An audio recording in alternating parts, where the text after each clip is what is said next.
খাইতেছি, তাই সে যদি কোনো কথা কয় সেগুলো তো আমাদের সহ্য করে নিতেই হইব মা। তোর ভাই আজকে আসুক, এর একটা বিহিত করতেই হইব। তবে আব্বা মারা যাওয়ার পরে আমি নিজে পুরুষ মানুষের সাথে খেতে খামারে গিয়া জমি বর্গা দিয়া তারপরে আমি তগো অন্ন জুগাইছি, তগো মানুষ করছি। খালি আমার কাজের অভ্যাস আসছিল দেখা শরীরে কোনো রোগ বাসা বাঁধে নাই। এখনো শরীর ঠিক আছে। বেশি কিছু হইলে আমি তগো নিয়ে আবার আলাদা হয়ে যাবো।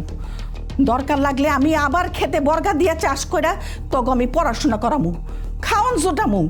আমার মনে হইতেছে মা তোমার এই বিষয়টা জানানো একদম ঠিক হয় নাই। তুমি চুপচাপ থাকো। আর সংসারে শান্তি আনার জন্য অনেক সময় আমাদের অনেক কথা সহ্য করে নিতে হয় মা। তুমি এক কাজ করো, অনেকগুলা তেল মাথার মধ্যে দিয়া গোসল করে আসো, ভালো লাগবো। আমার না এগুলি আর একদম সহ্য হইতেছে না।